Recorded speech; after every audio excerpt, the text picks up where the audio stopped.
Ini gimana nih? Ini kan lagi masa pandemi nih. Nirma bagaimana menghadapi situasi dan kondisi yang ada saat ini? Ini kan sudah jalan 2 semester ya. Iya. Dari bulan Maret ya Sampai Februari Maret itu ya, Februari Maret 2020 semester genap tahun 2019-2020 sampai sekarang semester ganjil ini. Gimana nih Nirma sebagai guru milenial menghadapi kondisi pandemi?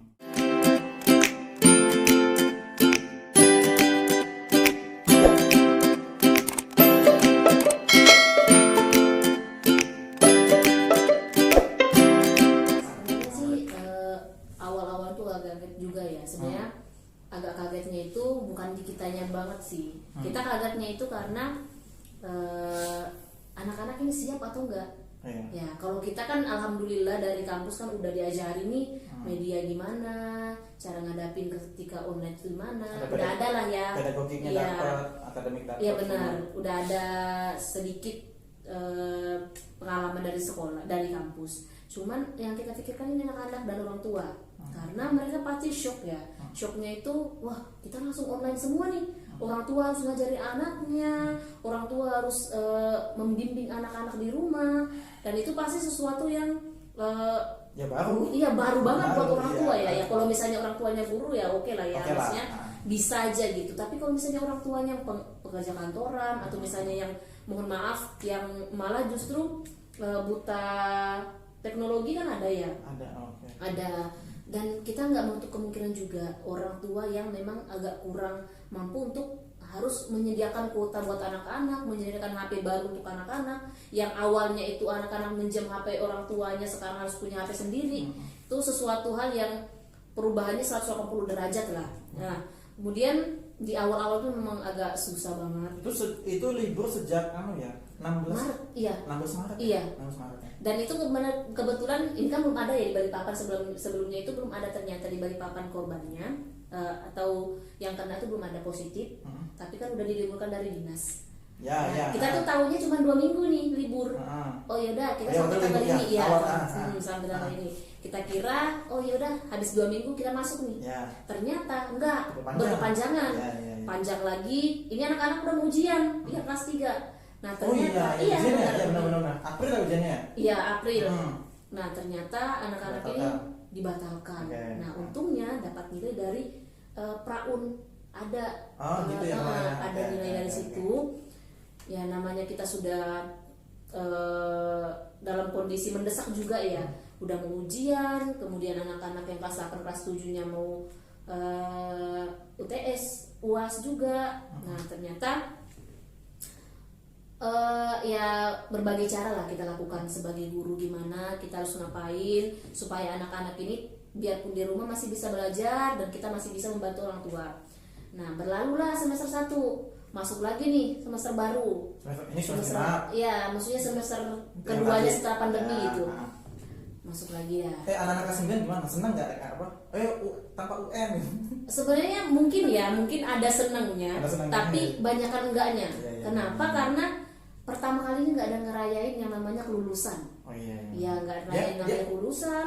Ngambil ijazahnya gimana? Satu persatu kan orang tuanya. Ngambil ijazah itu baru-baru ini boleh ke sekolah ya? Karena kan memang dari dinas nggak boleh ya, nggak boleh anak-anak. Dan itu pun harus dijadwal.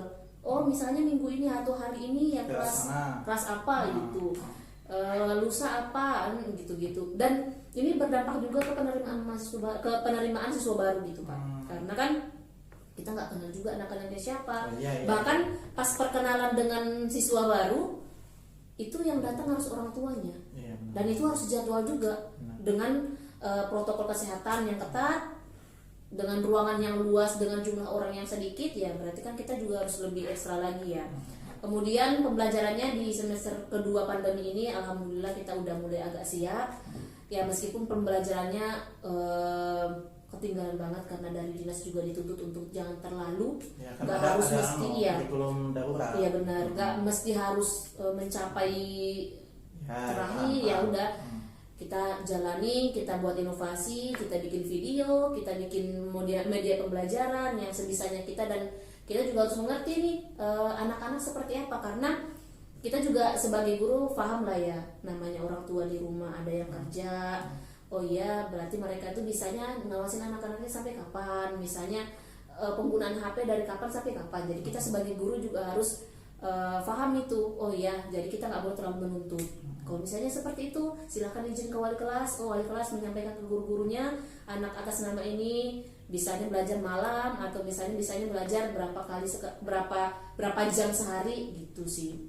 Lebih ke kitanya sih mengatur anak-anaknya gimana, karena ini posisinya juga anak-anak udah mulai bosan ya, jenuh di rumah, jenuh juga dengan pembelajaran yang online. Mereka mau nanya juga agak susah, karena kan ya beda ya kalau kita nanya secara langsung dengan nanya secara online. Dan kita juga sebagai gurunya juga sama, kita menjelaskan juga ya sekadarnya aja gitu, karena kan masalahnya juga adalah di kota itu agak riskan juga. Ketika kita mau Zoom terus atau Meet terus kan ya memberatkan juga orang tua ya, karena itu memakan kuota yang lumayan banyak sih. Tapi dapat 2 bulan awal itu dapat kuota bantuan dari dapat bantuan, tapi kan sebelumnya enggak ada sama sekali. Guru juga dapat ya. Dan memang benar-benar itu cuma buat ya aplikasi-aplikasi tertentu, iya, nggak semuanya. Untuk aja, untuk Zoom aja.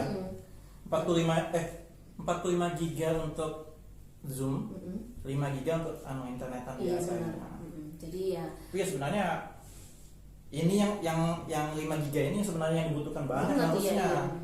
Zoom itu ternyata aku pernah nyoba nih Mak. Jadi pas ngajar mahasiswa kuliah kemarin tuh, pokoknya tak lihat polanya gitu ya. Ngajar, ini sharing pengalaman aja ya. Ngajar 1,5 jam gitu kan, atau 90 menit. Kalau kita kan 2 SKS kan berarti 100 menit. Yang kemarin nyoba 1,5 jam gitu ya kurang lebih segitu lah, 1,5 jam. Habisnya itu setengah giga atau 500 MB gitu. Itu ternyata segitu. Iya memang. Jadi kalau misalnya Nirma seminggu berapa kali? Seminggu kadang sekali, karena kan kita harus berbagi sama guru yang lain ya, nggak mungkin misalnya seminggu 2 kali atau 3 kali, katakan 2 kali deh. Misalnya seminggu 2 kali, karena di sekolah kan beda ya situasinya dengan kampus. Seminggu 2 kali misalnya jam matematika, berarti sebulan 8 kali, katakannya pakai Zoom semua, itu sudah 4 giga. Iya benar. Kalau semua 8 dikali sudah 4 giga, habis gitu kan. Habis itu agak susah juga sih memang ya. Gimana ya? Ya kita mau ya rela untuk keluar kuota, kita cari referensi buat media pembelajaran inovatif ya kan, buat YouTube juga gitu ya, buat video pembelajaran, bikin media pembelajaran, PowerPoint direkam gitu. Bikin kemarin karena itu juga biar anak-anak bisa paham lagi nih. Kalau misalnya Zoom itu kan ya pas saat itu aja kan Pak, bisanya dilihat atau bisanya didengarkan. Kalau misalnya kita bikin YouTube atau misalnya bikin media pembelajaran yang lain kan bisa lah dilihat lagi setelahnya, misalnya saya agak kurang ngerti nih, bisa dibuka lagi. Kalau Zoom lebih kepada biasanya tanya jawab, soal gitu ya. Saya biasanya tuh ngasih materi dulu nih minggu, atau misalnya malamnya saya kasih materi, kemudian besoknya kita Zoom, jadi kita bahas materi yang saya kasih ini. Jadi kalian pahamnya atau kurang pahamnya di mana, mau nyanyinya yang bagian apa gitu. Karena kita juga membatasi juga, karena kan kita cuma punya waktu 50 menit sekolah 50 menit, dan itu nggak kerasa ya Pak ya. Nggak kerasa banget itu. Ngajar itu nggak kerasa banget itu. Kalau 50 menit itu ya paling cuman belum masuk ini, cuma nanya kabarnya gimana, kan nggak mungkin kita langsung masuk pembelajaran, kan nggak mungkin ya, harus ada basa-basi dulu sama anak-anak, kabarnya gimana biar mereka nggak jenuh, kadang bercanda juga sama mereka, kemudian nanya juga gitu, jadi nggak kerasa banget. Kemudian kan harus tukar juga sama guru yang lain, siapa tahu kan guru yang lain juga ada pembelajaran yang lain, karena pembelajaran kita mulai dari jam 8 aja sampai jam 12. Dan terjadwal Zoomnya kapan, ibu ini, bapak ini gitu kan. Kita nggak boleh Zoom di waktu bukan jam kita, jadi kita harus Zoom itu di waktu jamnya kita memang. Karena Zoom saya Zoom dari sekolah itu gitu ya, Zoom Pro yang dipakai misalnya gitu kan. Kalau sudah ada satu meeting, kita jangan ganggu gitu. Iya benar. Kalau e-learningnya ada apa? E-learningnya Google Classroom kah atau Moodle kah? banyak sih kita pakai. Variasi apa aja?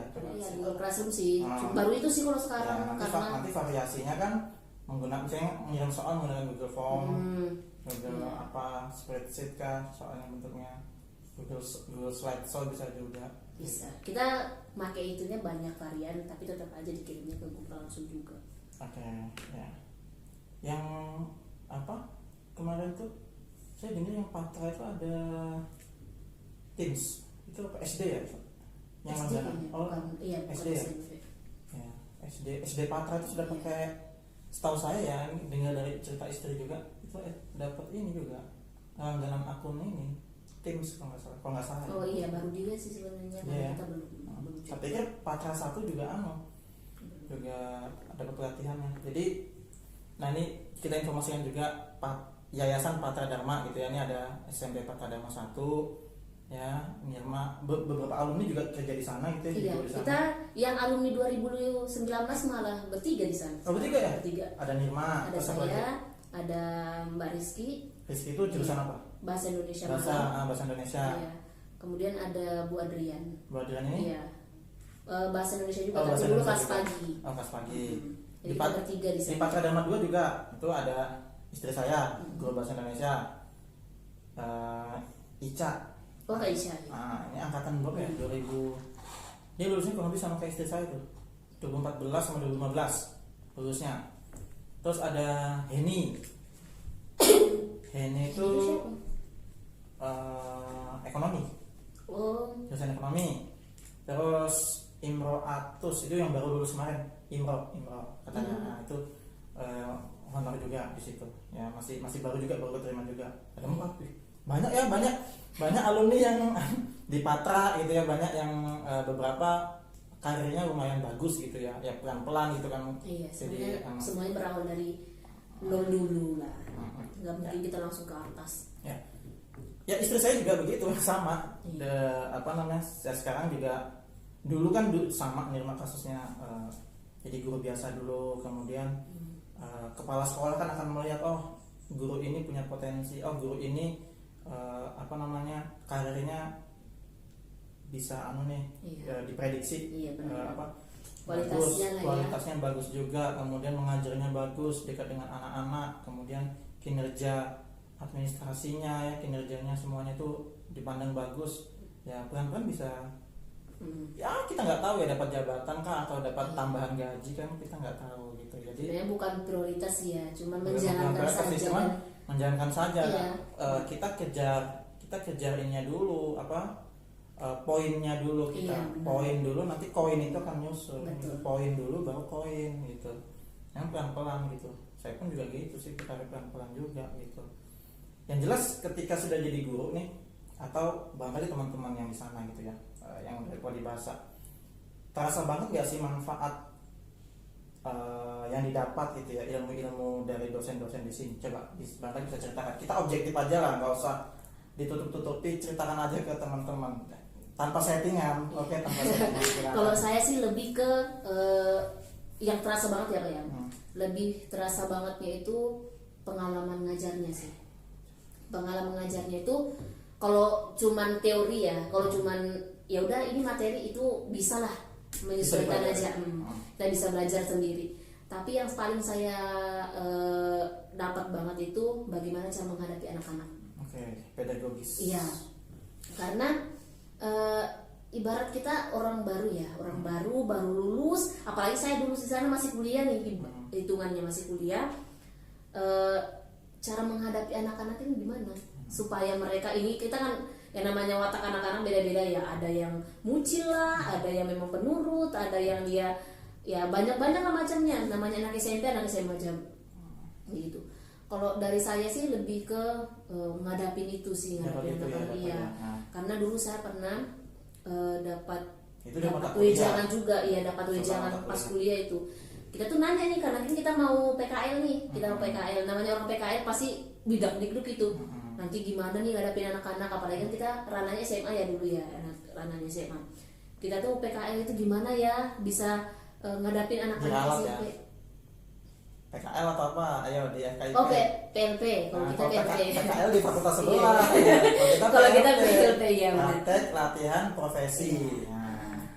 Jadi di PLP ini kita bingung nih, kita nggak mau ngadapin anak sekolahan yang benar ini, karena kan bukan ecek-ecek ya, betul-betul kita datang ke sekolah ngajar seperti guru, kita gantikan gurunya selama hampir 2 bulan. 2 bulan setengah. Iya, 2 bulan setengah. Dan ternyata dapat wejangan nih dari salah satu dosen, bilang gini, cara untuk menghadapi anak-anak, gimana sih cara kalian pertama kali masuk? Pertama tuh jangan sampai cengengesan. Itu sih yang paling saya ingat sampai sekarang. Dan ternyata saya terapin masuk SMA saya gitu, masuk SMP juga gitu.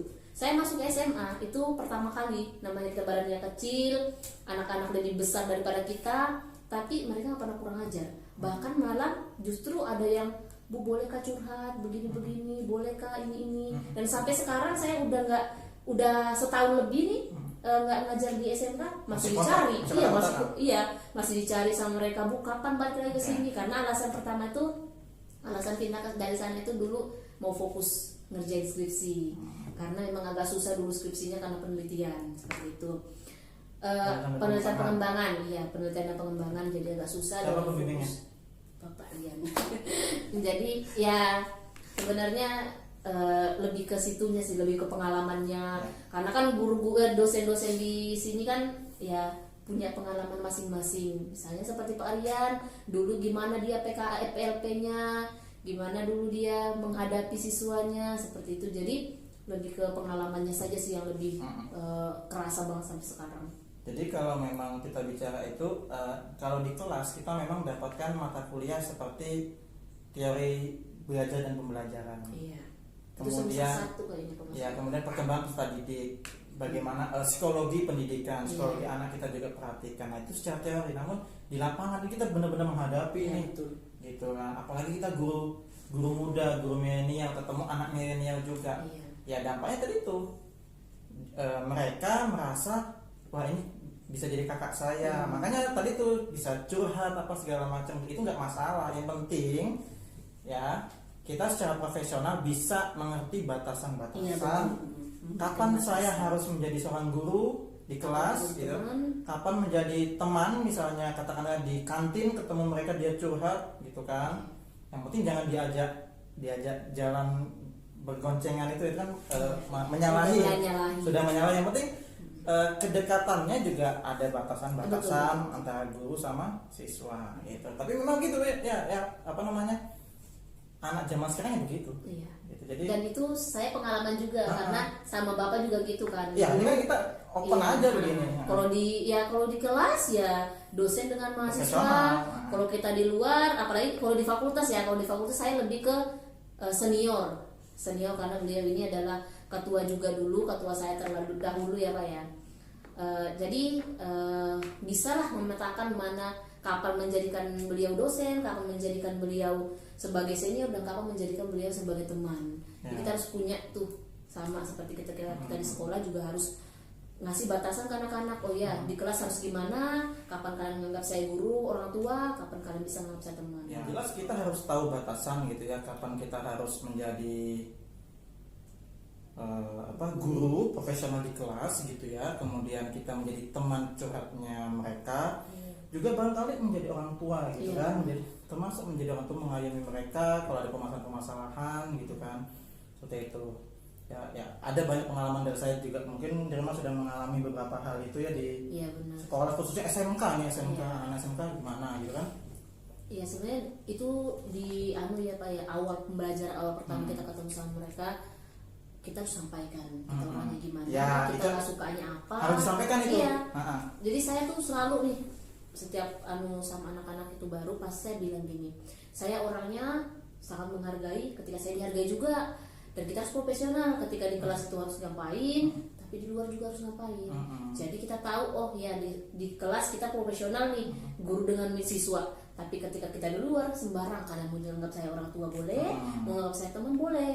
Jadi ya ada lah ya, udah ada pembatasan dari mereka, jadi mereka juga agak sungkan sama kita. Oh ya, ternyata guru ini punya batasan, guru ini juga orangnya nggak terlalu kaku, jadi harus bisa mengimbangi.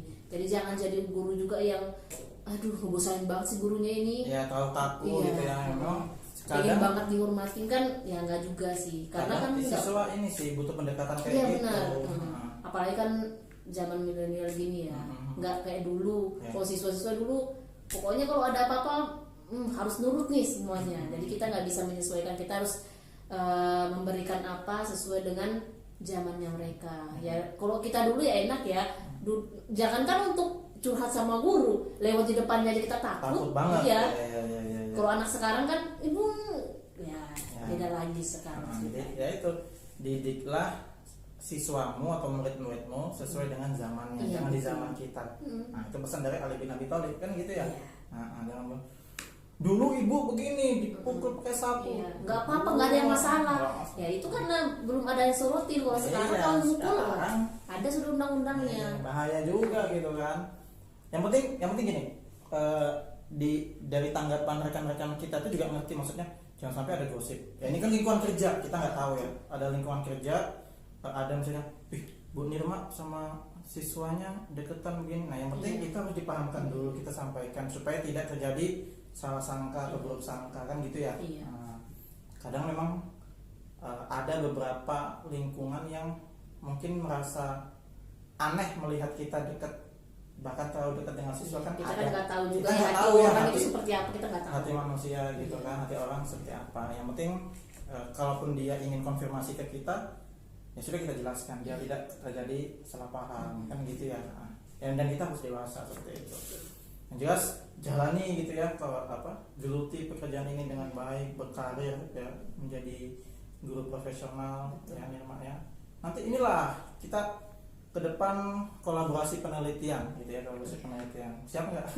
Saya nulis. Pokoknya ini. Iya, kalau saya tergantung beliau sih. Nirma kumpulin data ya, data pembelajaran selama masa pandemi ya, dengan menggunakan tadi Google Classroom, video. Nanti kan saya wawancara ke Nirma, wawancara ke kepala sekolah, ke Waka gitu ya, penelitian kualitatif. Kita akan kolaborasi gitu ya, kolaborasi antara SMP Parta Dharma 1 serta FK Universitas Balikpapan. Nah, gitu ya, bersinergi terus ya dengan alumni ya sebenarnya. Ya, nanti kan ada inovasi apa sih yang telah dibuat oleh mahasiswa bahkan alumni. Ya, ini kan alumni percontohan juga seperti itu. Siap ya? Siap. Saya nulis atau kamu nulis? Saya bimbing lagi. Iya, bimbingan 2 kali. Bimbingan 2 kali. Iya, tapi tetapnya 1. Saya nulis nanti. Nanti kamu lanjut. Katanya ada cita-cita mau lanjut S2. Amin. Mohon doanya aja sih. Ya berkarir dulu, tapi kalau memang sudah terkumpul dan sudah terkumpul dananya dan ingin melanjutkan studi, ayo silakan. Itu pilihan aja gitu kan. Masih pengen banget sih ya. Karena melihat juga perkembangan zaman sekarang kan ya pasti makin berkembang, makin ke depan makin berkembang ya. Kita juga, apalagi saya tuh masih pengen banget gitu untuk melanjutkan pendidikan, masih sangat kurang perasaan di posisi yang sekarang. Itu sih pengen aja. Iya, semoga lah semoga terkumpul dana gitu ya, yang ya atau cari beasiswa gitu, cari info untuk lanjut studi gitu ya.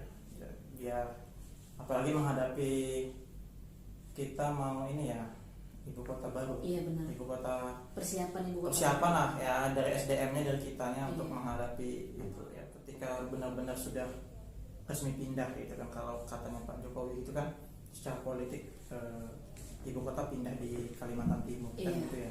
Jadi kita harus siap juga nih, siap bersaing dengan beberapa warga Jakarta yang datang ke sini kan gitu ya. Iya, karena kan nanti pasti adalah perubahan gitu ya. Iya, karena pasti.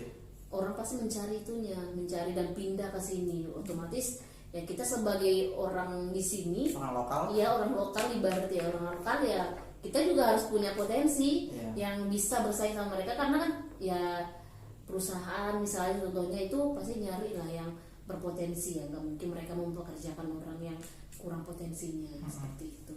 Ya, yang penting intinya ya terus berinovasi sih, berinovasi di bidang teknologi ya. Kalau kita di bidang pendidikan ya teknologi pembelajaran. Iya. Nah, makanya saya ajak nih rekan-rekan untuk ayo ini mumpung masa pandemi pembelajaran jarak jauh, ya sudahlah ayo kita buat YouTube misalnya, buat video pembelajaran jarak jauh ya kan. Kemudian dari situ juga barangkali ingin sekaligus melakukan penelitian dengan media pembelajaran jarak jauh ini, nah kan itu bisa ya. Jadi sekalian gitu ya, mumpung bisa dilaksanakan seperti itu ya. Pesannya itu sih, maksudnya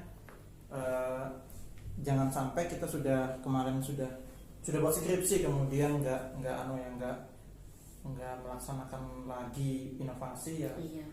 Salah, karena menjadi guru itu ya terus berinovasi, terus-terusan belajar tiap hari itu ya harus mengembangkan diri.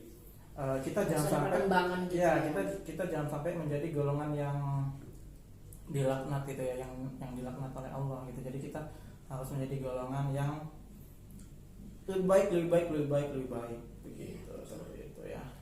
Ya, selalu berusaha lah ya. Ya, coba aja berusaha dan mencoba terus itu ya, inovasi tadi itu ya. Ya biar sinergi lah ya dari prodi, mahasiswa, alumni gitu ya. Oke Nirma, kayaknya kita cukup ya diskusi atau pembicaraannya ya. Ini saya kasih nama sebenarnya ya untuk sesi ini, itu namanya itu ya semoga nanti bisa diterima sama rekan-rekan ya. Namanya itu Bintik. Bintik beneran. Bintik itu apa? Bintik, bincang matematik. Oh iya, karena sama-sama matematika ya. Matematika atau bincang-bincang cantik, tapi lucu ya.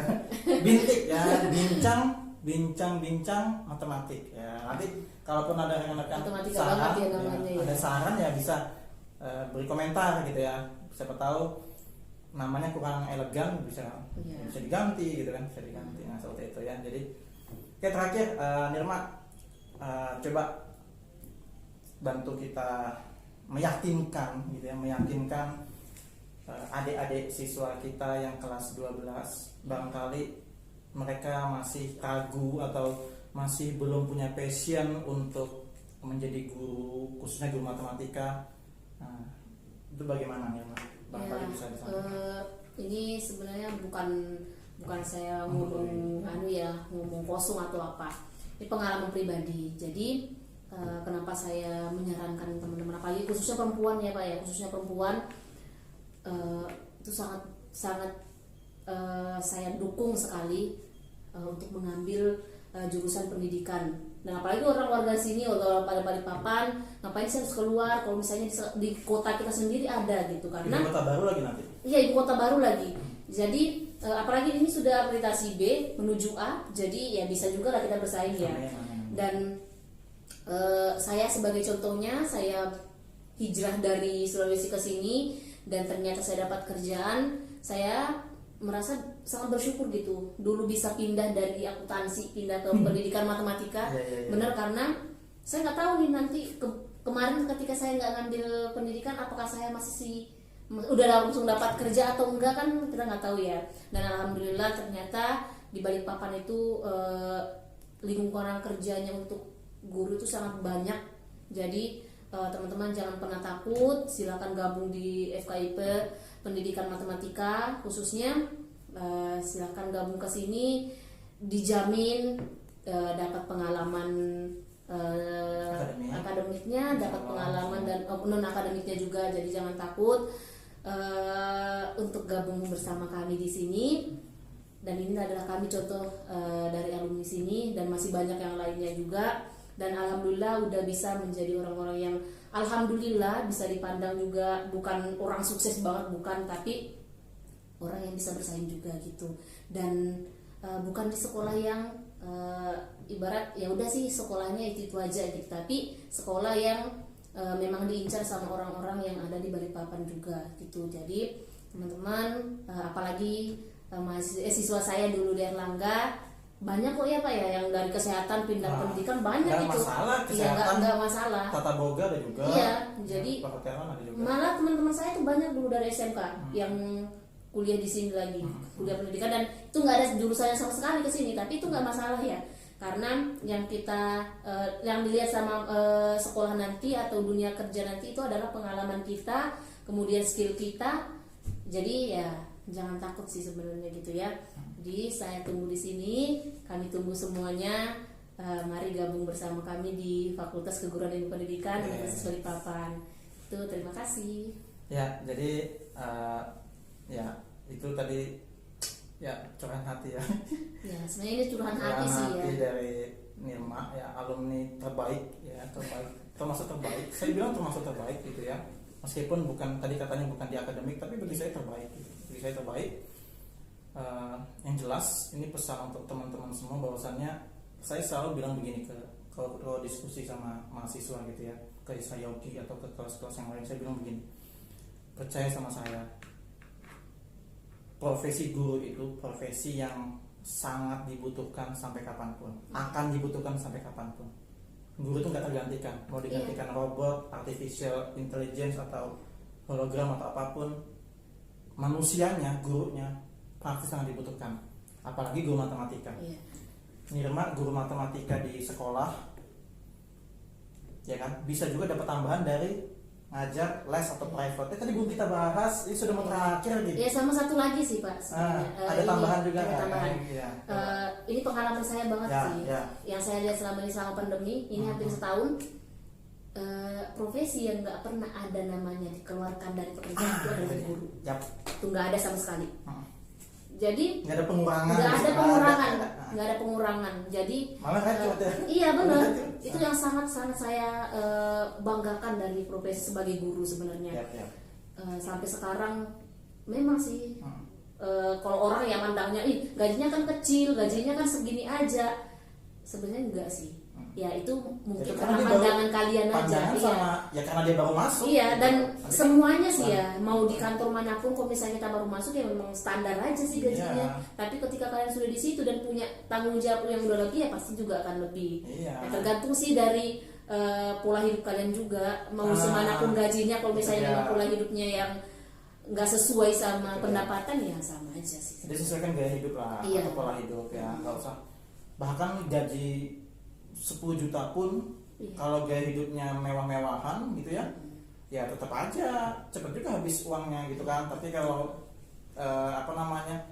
kita nih misalnya guru ya, gajinya 10 juta, amin ya, gajinya 10 juta, kemudian gaya hidup kita tetap low profile, tetap gaya hidup seperti dulunya 1 juta misalnya, kita punya tabungan 9 juta, bisa buat jalan-jalan kah, buat umroh kah, buat membantu orang tua dan segala macam. Dan guru itu adalah profesi yang sangat fleksibel ya, fleksibel banget. Yang itu adalah profesi yang memang benar-benar paling banyak istirahatnya ya Pak ya. Karena kita ngajarnya itu ya memang pas kita ada jam, capek memang capek sih, tapi ya ada kesan tersendiri. Tapi gini, ini kok nggak selesai ya. Tapi masih menarik sih. Masih menarik jadi meskipun capek, tapi kenapa? Coba perhatikan Nirma. Mungkin Nirma ini kan nanti bakalan ketemu gurunya yang dulunya jadi guru sekarang jadi rekan kerja misalnya gitu ya. Coba perhatikan wajahnya. Iya. Wajahnya itu awet muda. Masih sama. Guru itu awet muda. Kenapa? Meskipun capek, meskipun banyak beban pikiran ngajar dari pagi gitu ya, 8 jam misalnya, kemudian istirahat hanya 1 jam atau 1,5 jam, istirahat sholat gitu kan sama makan, lanjut ngajar lagi, tapi ternyata wajahnya tetap adem, wajahnya tetap berseri, wajahnya tetap awet muda. Ya karena ketemu siswa. Iya. Itu sih obatnya. Itu obatnya. Obat awet muda. Benar. Ketemu mereka bercanda, hilang lagi. Marahnya guru itu sebenarnya nggak nyampe hati sih ya. Ya marah ya udah marah aja gitu. Tapi ketika udah ngobrol sama anak-anak, hilang aja gitu semuanya. Capek pulang ke rumah, besok datang lagi semangat lagi. Gitu. Jadi seolah-olah masalah di rumah itu terlupakan. Iya benar. Ditambah guru itu ya profesi yang di dunia kita dapat, di akhirat juga dapat. Di akhirat kita dapat ya, karena kan ilmu yang kita ajarkan ke siswa, kalau siswa itu mengajarkan atau men-share ilmu itu ke teman-temannya gitu, apalagi kalau siswa itu kelak akan menjadi guru lagi, pahala akan berlipat ganda atau mengalir kepada kita. Itu amal jariah. Betul sekali. Kan gitu. Nah, jadi dunia dapat, akhirat dapat. Luar biasa sekali profesi guru ini. Gitu. Jadi ya nggak ada sih yang perlu diragukan kalau mengambil keguruan ya. Jadi Apalagi terkhusus untuk adik-adik yang ada di Balikpapan, nggak usah jauh-jauh kalau ada di Balikpapan gitu. Karena Balikpapan juga bersaing kok. Kita malah justru sering kedatangan tamu dari luar kota dan masih nggak kalah jauh sama mereka gitu ya. Yang penting bukan di mana kita belajar, tapi bagaimana kita belajar. Iya, benar. Jangan lupa like, subscribe dan komen channel YouTube Pendidikan Matematika. Sekian dari kami. Assalamualaikum warahmatullahi wabarakatuh. Sampai jumpa di video berikutnya. Sekian Irma, tos dulu kita. Oke.